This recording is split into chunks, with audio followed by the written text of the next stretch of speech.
be here with you. Step on in to the microphone. Thank you. Can you hear me now? I'll do my best to speak up. Is that better? Yes. All right. We're going to try to make this quick, talk about retirement benefits on a national basis, and also apply them to Kentucky. And we'll start out with a little bit of philosophy here. Why are we providing a retirement benefit in the first place? And we provide a retirement benefit in the first place for employees of state and local government because everybody benefits from employees of state and local government having a retirement benefit. Employers, of course, need to attract and retain qualified workers. We need to perform essential public services. Taxpayers, recipients of public services, want those services provided in a cost-effective manner, in a cost that's predictable. And public employees, of course, employees of the state, counties, school districts, and so forth, they want a competitive compensation package, and typically that includes as well a decent retirement benefit. In a nutshell, a retirement benefit is a human resources management tool, particularly in the public sector. Half of the employees, and I say, this should say private, I'm sorry, I just noticed that's a typo. Half of the employees in the private sector do not participate in an employer-sponsored retirement benefit. In fact, it's more than half. If you are employed in the private sector in the United States, fewer than half of them are participating in an employer-sponsored retirement benefit. And as difficult as that might be for the long-term retirement security of the United States, it does represent a competitive advantage for employees of state and local government and for states and local governments, because that is an opportunity to appeal to qualified workers to come to work for states and local governments. And really, a well-designed retirement plan can help accomplish these objectives, particularly attracting and retaining the employees the states and local governments need to have these essential public services performed. What does a well-designed retirement plan look like? Well, it needs to be able to replace a certain percentage of income in retirement for employees who have spent all or part of their career in the public sector. And really, a well-designed retirement plan ought to function not so much as a source of wealth creation, but like a form of insurance, making sure that certain minimum income requirements can be met. Just as we don't expect people to cover the entire cost of their automobile or homeowners insurance, neither should we expect people to be on their own with regard to their basic income needs in retirement. It's a much more cost-effective way to finance retirement, to treat it as a form of insurance. And what's the basic concept of insurance? It's pooling of assets and pooling of liabilities. Really, you can accomplish those objectives with any type of retirement plan. You can do that with a defined contribution plan. If you design it properly, you can do it with a cash balance plan, which Kentucky has now. You can do it with a traditional pension plan. It really gets down to the way the plan is designed. There are certain features of retirement plan design that have been found to be very effective in meeting those different stakeholder objectives I identified a moment ago, those objectives that are for employers, for taxpayers, recipients of public services, and also for public employees. And those are listed here on the screen before you: pooling assets, pooling liabilities, cost sharing between employees and employers. That means both employees and employers are contributing to the cost of the benefit. Required annuitization, meaning at least part of the benefit cannot be outlived. Also targeting income replacement, that is developing the plan so that it replaces a certain percentage of employees' income in retirement, and also supplementing those benefits with some form of a disability and survivor benefits. The last decade in the United States has seen an unprecedented amount of pension reform, also an unprecedented degree of pension reform. The Great Recession, 2007, 2009, the market decline in 2008 and 2009 provoked a series of pension reforms that continue to this day, and they're unprecedented in terms of their magnitude and also their scope. Pretty much every state, including Kentucky, has made meaningful changes to their pension benefits over the last decade. Some states continue to do that. Most states also have changed the financing arrangement of their retirement benefits.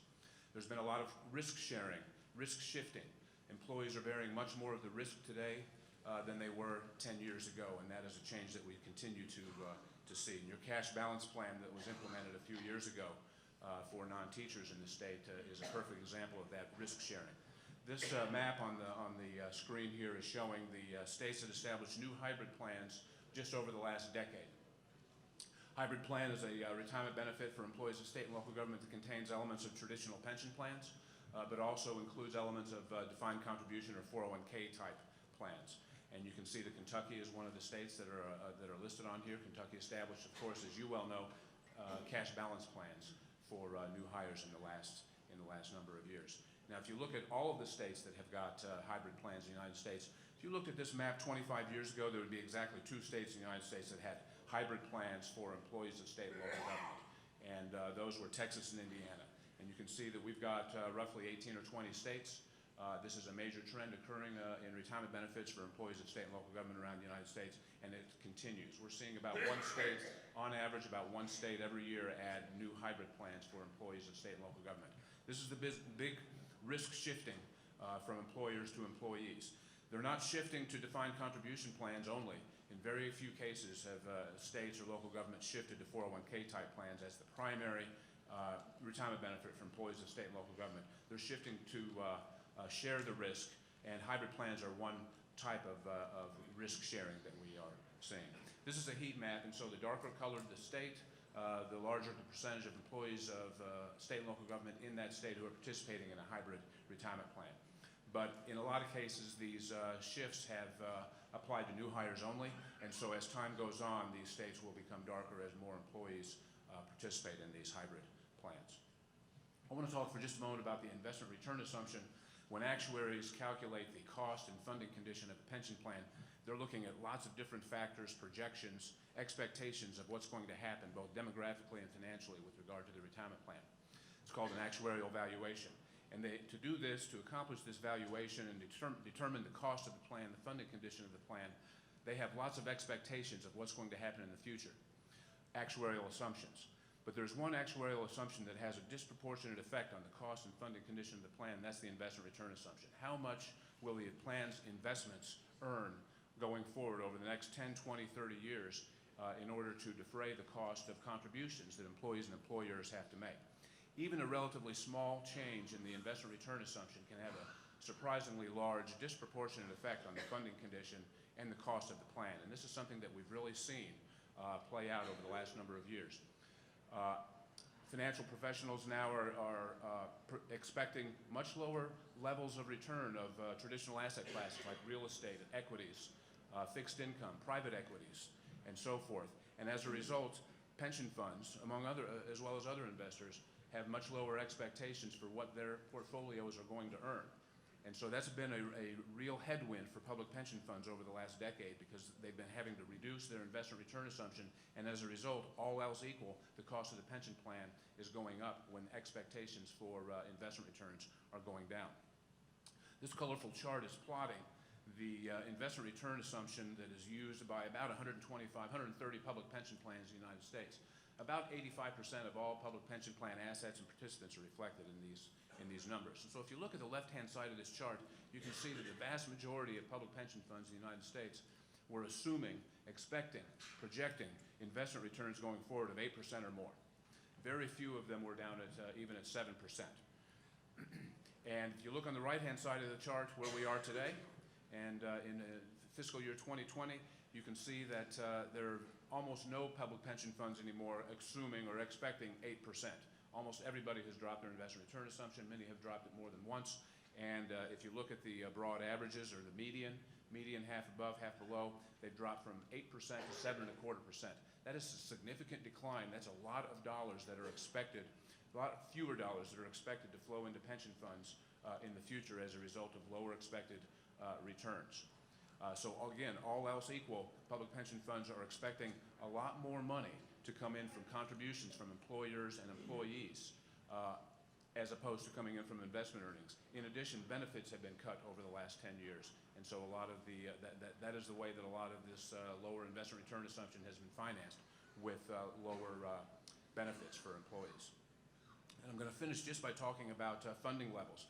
This bubble chart is plotting the actuarial funding level for about 125 public pension plans. Again, about 85% of the public pension community is reflected in these bubbles. Big bubbles reflect big pension plans. Small bubbles represent small pension plans. And if you lay out the actuarial experience of these 125 plans, the demographic experience, the actuarial methods and assumptions they use, and so on, this is where it all lays out. You've got a plan that's funded at about 15%, and you've got all the way up to plans that are funded north of 100% everywhere in between. There's a very wide range of funding levels for public pension plans in the United States. And let's focus on Kentucky for a moment. Kentucky has got a public pension funding problem. And I don't think you needed me to come in from out of state to tell you that. The best funded statewide plan in the state is Kentucky Teachers Retirement System, funded at about 56% or so. And then working down, the K plan, hazardous plan for public safety officers, funded just below that. County plan for non-hazardous workers, a little below that. County plan for hazardous workers, a little below that. State police is funded at about 27%. And the state plan for non-hazardous workers is the lowest funded plan of any plan that we monitor in the United States, funded at roughly 15%. It's a real problem for the state, I know. So, what are we going to do about it? Well, I'm here to tell you, and you probably know this already, the state is taking serious measures, particularly the last few years, to begin to address this pension funding problem. First and most important step, and this certainly is not unique to Kentucky, these concepts of getting out of the hole.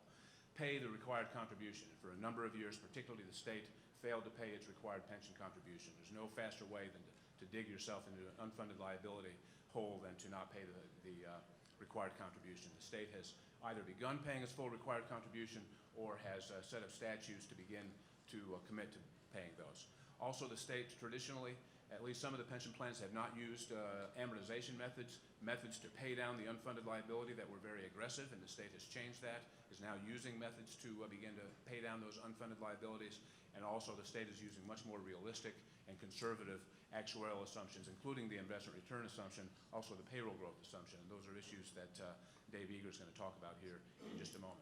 It's important to understand that no matter what you do with retirement benefits, no matter what you do with retirement policy going forward, the state owes the pension promises that have been made in the past and they're not paid for. You can eliminate the retirement benefit completely and you still owe those pension obligations that have been paid. You can switch to a 401k plan. You still owe those pension obligations, whatever you do.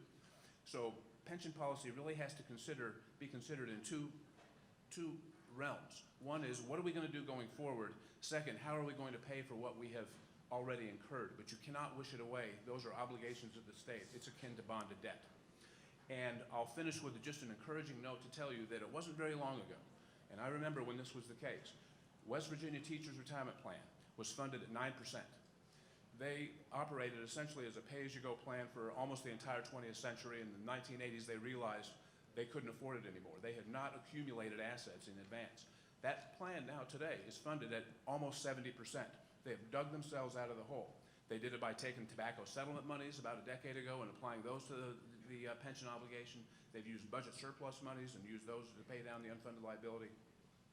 They have committed to paying their unfunded obligations. So if West Virginia can do it, I know Kentucky can do it. It is really possible to be done. And I'm going to hand it over to my colleague, Dave Eager. My contact information is here. If you ever want to call me about public pension issues, happy to speak about it. Dave?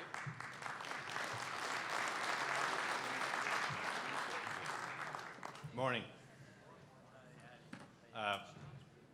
I came to the Kentucky Retirement System 3 years ago as a trustee and then was appointed an interim executive director and then ultimately the full executive director. When I came to the system, what I knew about the system was very little, and I think that I'm going to lead to that. But I think we lacked press coverage. We lacked getting the message out. We were poor communicators, and I think the media was a poor communicator. But we're working very hard to change that. Let me give you a profile here, and I'm going to include the K system for a little bit, and I'll tell you why. Because most of you here are taxpayers in the state of Kentucky, and the Kentucky retirement system problem is a taxpayer problem. We are in serious trouble in that. You can, the little profile there, the C plans are the big plans now. They weren't to begin with, but they've now really become the dominant plans, both in membership and in assets. Not quite in liabilities. The K fund has a greater amount of liabilities. But when you look at the funded status, as Keith mentioned, C non-haz is 52.7% funded. What does that mean? That means if we stopped that plan today and we paid everybody that we had an obligation to pay, we have 52.7 cents on the dollar to pay it. We're essentially half the money we need to have. It has nothing to do with going forward. It has to do with what we owe them today. In the K plan, we have 12.9 cents per dollar. This is just a serious, serious problem. The good news is we're bottoming out, and we're kind of at at the bottom of this, and it's gonna take us 25 years to get out of this, but I ask frequently, how many people have a 30-year mortgage at one time in their life? A lot of people. Well, we're at a 30-year amortization, we're 5 years into it, and we effectively have a 25-year loan to pay off that unfunded liability, but it's very costly, the payments are very high.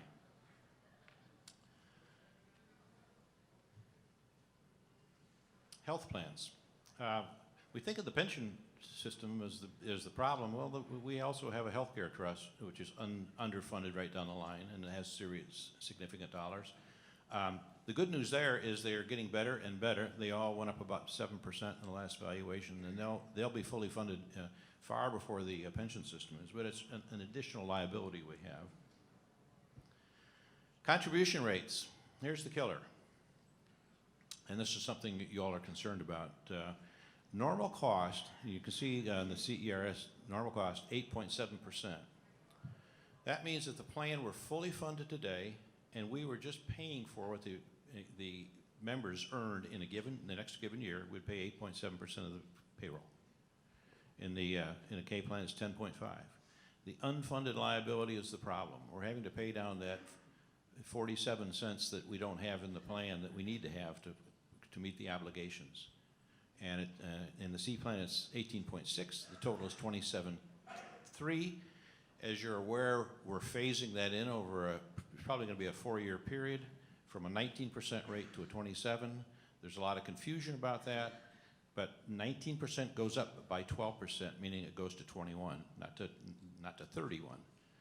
So if you think of the dollar amount that's being paid off of that, off the contribution in a given year, it's going to go up by 12% the following year.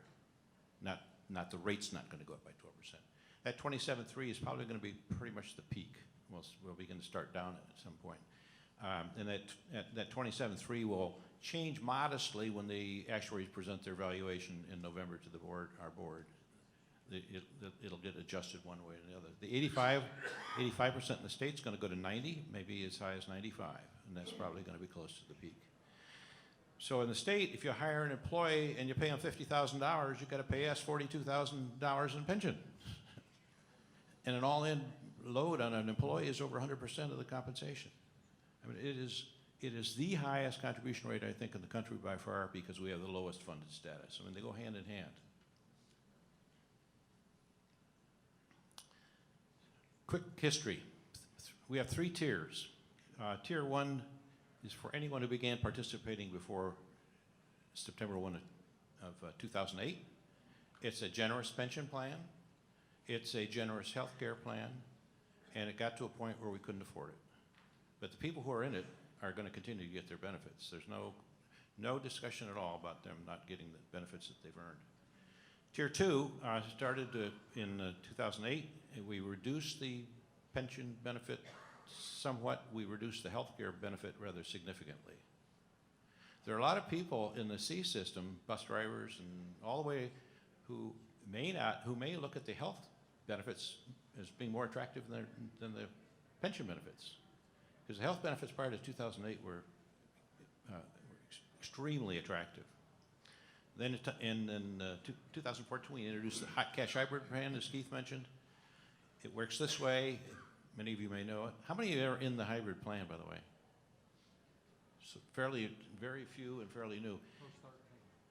Yeah. It's going to take a while. There are about 60,000 people already in it, active and inactive, and 1 retiree as of a year ago, somebody who transferred in. But the employee puts in 5%, the state puts in 4%, and unlike a 401k plan, the state guarantees you'll get 4% minimum. A 401k has no guarantee. And you'll also get 75% of the excess return over 4%. So if you, the example at the bottom, if the fund earns 6%, you'll get 4% plus 75 of the 2, and you'll get 5.5%. That's the crediting. There's a crediting every year of the account balance. So I'm going to give you an example. A member retires at age 57, 30 years service. A member's starting salary is $45,000, and that's way above the average, but I'm going to talk about people, I'm going to just use this as a benchmark. 45,000, the increases by 1% a year, and the members' balance earns 6.25, which is what the interest rate assumption is. Here's what happens. They're going to get a monthly benefit of $1,928, $23,136 at retirement. They will have put in $78,000. First line, their money will have earned interest, and the employers and the upside. So their money accumulated to $187,000. The money the state put in accumulated to $150,000. It makes a total balance of $337,000. That's the defined contribution aspect of it. Depending on how the market goes, that number can be bigger or smaller. But bear in mind, it's guaranteed to earn 4%, unlike a 401k. Big benefit. So there's an actuarial factor that takes that 337,000 number, and it's essentially now creating a defined benefit plan, because it's saying, all right, we're going to pay you $1,928 a month as long as you live. So that's a liability to the state, but it's much less than a traditional defined benefit plan. The factor is like 158. You take the 337,000 and divide by 158, and that's the monthly benefit for somebody just taking the normal retirement. Here's a comparison. If you were in Tier 1 and had that experience, you'd get $3,222. If you were in Tier 2, you'd get $2,563. And as I said, in Tier 3, you get $1,928. So the benefit has been reduced. And part of the objective of Tier 3 was we can't afford to continue to provide defined benefit plan at a high level of a benefit. We can't afford to do it, and as a result, if we're not putting as much money in, we can't afford to have as much money come out to pay retirees. So that's off of a $45,000 example. If you said, let's do it 22.5, you'd just divide those numbers by 2. Or if you said it was 90,000, you'd multiply them by 2. There's one additional advantage to the hybrid plan. You take the numerator is the annual payment to the retiree. The denominator is the annual cost. So it costs us 9.8% of the cost, the normal cost each year relative to the benefit is the benefit's 9 times. It's 11 on Tier 2. It's 20 on Tier 3. In other words, we're getting a lot more bang for the buck for what the state puts in, but the retiree is getting less. There's no question about that. It's still far more attractive than a 401k plan.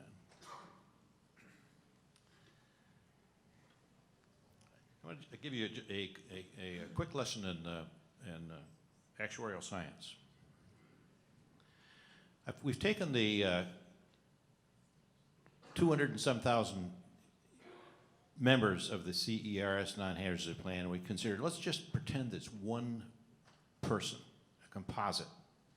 And I don't know that I get I'm just going to have to describe. I don't think I can get my pointer up there. Down at the bottom, there's the horizontal line. And if you go way to the bottom, that person was hired at age 44. They're currently 48. They retire when they're 61, if you can see that lower line, and they die when they're 80. So if you go the horizontal line a little above that, they're retired for 19 years and they're only working for 17. So they're getting a benefit for more years than they participated in the plan. Their average final salary is $30,000, and that's influenced a lot by bus drivers and other people who work more than 20 hours a week but don't work full time. And you got to recognize many of them will have second incomes and maybe second savings or 401ks, but the average retirement's $11,000. And so when the media talks about all these people getting $100,000 in retirement, there aren't very many of them. It's less than 1% in the K plan. I'm not sure in the C plan. It's less than about 0.5% in the K. So again, here's in the upper left. Here's what we know. We know how old they are. We know what they're making. We know they're male or female. Females live longer. We know their service to date at any point in their career, and we know their occupation. Do they belong to the hazardous or non-hazardous? What we don't know is on the right. We don't know future salary increases. We don't know when they're going to retire. We don't know when they're going to die. We don't know whether they're going to be disabled, when they're going to be disabled, or other termination rates. And we don't know the investment returns. So the actuary makes an assumption on all of those based on typically historical data, but in the case of investments, it's more forward-looking. And the actuary creates a budget and says, here's what you got to put in that accumulation phase, those 17 years, so that orange line is going up, and says what should be in that yellow bubble, because we're going to have to pay it all the way going down. And those, essentially, those assumptions create the budget process. So if you overestimate what you're going to earn, or you give away benefits that haven't been funded, you create a problem. If you sell airtime for 50 cents on the dollar, it's a problem. There's a variety of things that can happen to create the problem. Here's what I liken it to. I liken it to, I have a child born, and I say, I want that child to go to the University of Kentucky when they're age 18, and it's going to cost $100,000. I'm going to assume it's going to cost $100,000. Maybe it costs $80 today.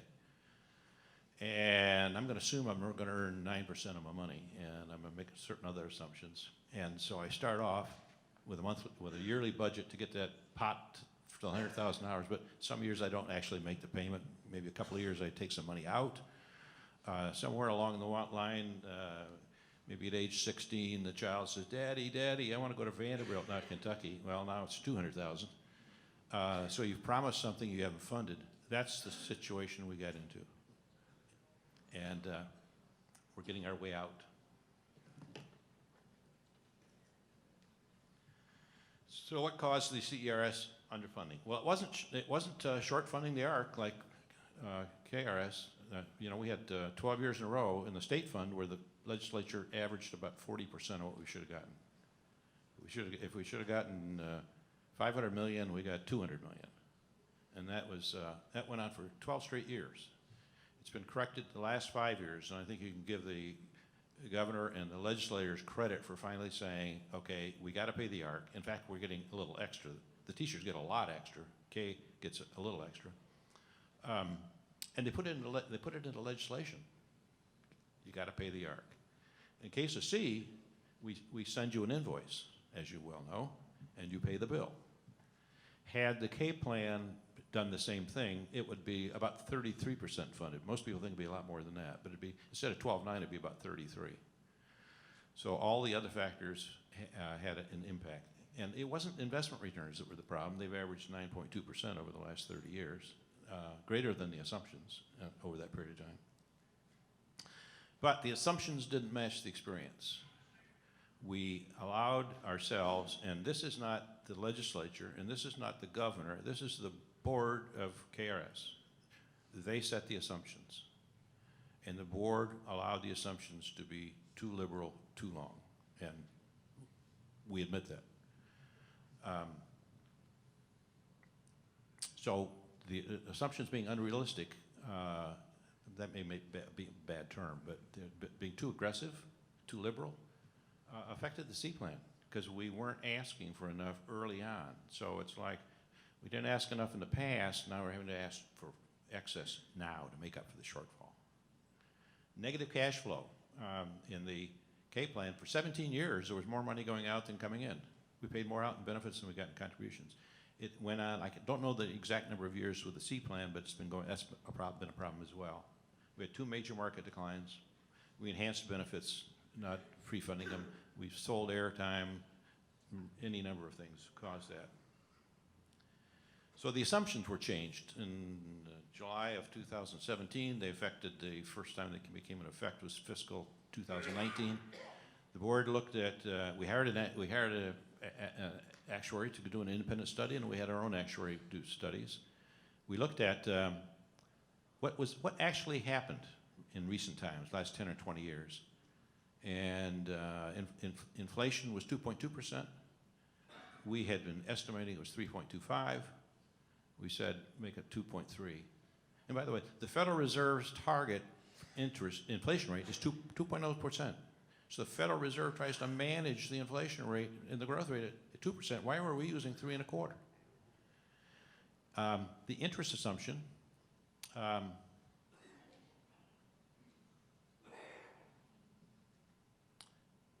a 10-year number, was 5%. 20 would be a little higher than that. 30 would be 9 points. So we were using 7.5. We went out to about a dozen investment firms and said, with the asset allocation we have and we need, what would you project that we get? I mean, this is J.P. Morgan, BlackRock, and a whole variety of firms. And then we took the composite and came up to 6.25. Moving from 750 to 6.25 has a huge effect. When all the plans, the K plan went from 675 to 5.25, all the plans together, the assumption changes drove the liability up by $5 billion. We have $5 billion more on the books when we did that than before we did. And the Courier, or the, I guess Courier Journal had a headline, KRS loses $5 billion. We didn't lose $5 billion. We just recognized it was going to cost $5 billion more than we had anticipated it was going to cost, because we weren't going to get as much from investment returns primarily, and we weren't going to get as much. We were, as down at the bottom, payroll growth, we were assuming it was 4%, and it had been 1.7%. And if we're getting a percent of payroll as the way to fund the system, and we're at, we're assuming it's going up at 4% a year, and it's actually going up at 1.7. We're getting a whole lot less contributions than we anticipated. We're getting more shortfall. There's an example of the cash flow. It's just, there's the C cash flow, negative 228, negative 232, negative 238. We're paying out more in benefits than we're getting in contributions. And we're relying on investment returns to make up the difference. But we're starting in the hole with the investment returns. That number will get smaller as we phase into the up 12%, up 12%, up 12%. We had 17 years of negative cash flow in K. In fiscal 19 is the first year we get more money coming in from contributions than paying out in benefits, and that's because the contribution rate went to 83%. Here's the look forward. This is off of a actuarial analysis. This is not the actual valuation. It's the best data we have right now, so don't hang your hat on it. But 2032, the C rate should be down to 19.4.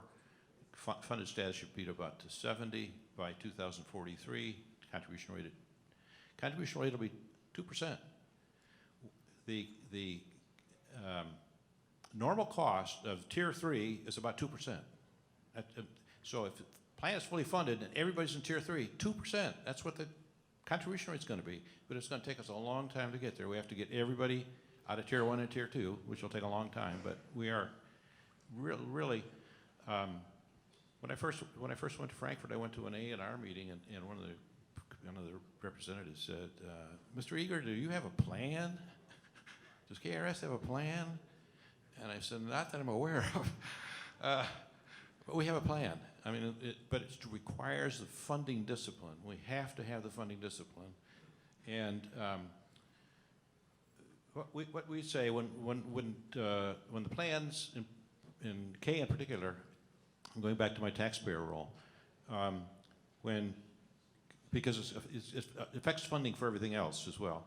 When K was being shorted and getting 40 cents of every dollar it needed for 12 years in a row, who was getting the money? Schools, roads, jails. The retirement system was funding the needs of other transport, everybody else. What's happened now is the shoe's on the other foot.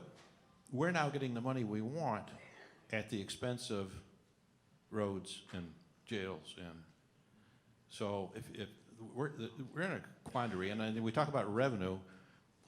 Somebody said to me, "Mr. Eager, are you in favor of the casino gambling bill, with dedicates revenue to?" I said, "I'm not in favor of any particular bill. I'm in favor of getting the money we need, and it's not our job to determine where it comes from. It's the legislature's job. We need continued funding, and right now it's at the expense of so many other things in the state. It's not a healthy situation." So, my last slide. What are our 5 greatest challenges? Maintaining conservative assumptions. We can't come in and say, "Oh gosh, this is costing us too much. Let's assume now we're going to earn 7% or 8%, and so we don't have to pay as much." Very, very imprudent. We need to continue funding the ARC and the state plan. I won't go into the next one, but there's a better way of funding. I'll say quickly, when contribution rates go up, employers are incented to outsource and to reduce their workforce because it reduces the amount of money they have to pay. We're promoting saying, all right, we're going to stop that. We have universities who outsource 300 people to maintenance or whatever. The state membership has gone from 43,000 actives to 34,000 actives. People are getting rid of people to avoid this 83% contribution rate. There's a way to lock in the liability and say your liability is X dollars and you're going to pay it for it over the next 25 years. We got a demographic quandary. We have, Social Security is 3.6 actives to every retiree. The C system is 1.35. The K is 0.82. Terrible demographics. And lastly, education. I started off by talking about that. There are so many misconceptions about, lack of understanding or misconceptions about the retirement system. We have people say, well, the board is taking money out of the C plans and putting it in the K plans. That's against federal law. You can go to jail for that. Just a variety of things that people believe are happening that aren't happening. And one is just to increase the educational level. One last quick story. When I started 3 years ago, I called Tom Loftus, the Courier-Journal, and I said, Tom, you don't write anything about the pension. You're writing about the governor's sale of buying a house from Neil Ramsey, and there's a dozen articles on that, nothing in the pension fund. He said, well, frankly, I don't understand pensions. And I said, well, come on in, and we'll talk to you, and we'll teach you about pensions. And over the last 2 years, he's written a lot. He's been quite accurate. I read everything he writes, and if there's a slight problem, I give him a call and tell him. He's gotten to be good coverage, good, fair, objective coverage of the pension system. Unfortunately, he retired. We're going to start all over again, I'm afraid. You got a question? Yeah, just a couple of very quick things. First, we in local government have always been a very strong proponent for separation of CERS and KERS. And I think some of the slides you have shown here leads credence to that. And leading into this, I would mention that I know the assumption rate was lowered to 6.25, but when you mentioned that the historical return has been 9.2, wasn't 6.25 a rather drastic and lowball number to choose? Also, yep. I remember having discussion with Senator McConnell back when there was a considerable discussion, a dozen or more years ago, about Social Security. And the discussion was talking about people and private investments. And Senator McConnell then made the comment, he said, Tommy, do you realize that in the last, I think at that time, 90 years, the rate of return has averaged over 8%, even factoring in the Depression? He said, you factor in Depression, recession, World War II, et cetera, and we still have averaged an 8%. So when we look at a 6.25%, that's one of the reasons why we're looking at a 27% cost back to locals on our contribution. So I'm just curious about those things. Yeah, you're right on the last point. We also could go back to 1982 when we were earning 15% on government bonds.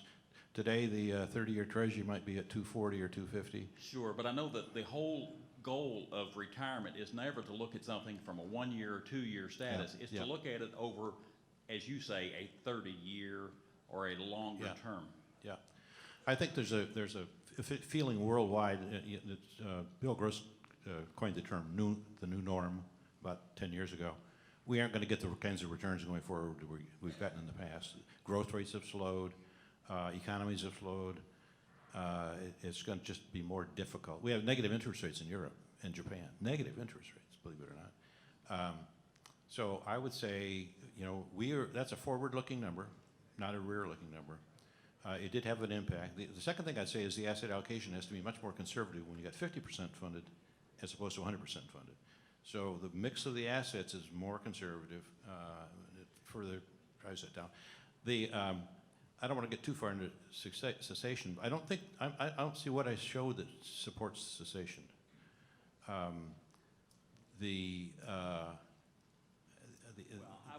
I was just mentioning that when you start looking at the grave underfunding of KERS and the fact that CERS is substantially better, then you start looking at the numbers of the rate of return when both have been lowered.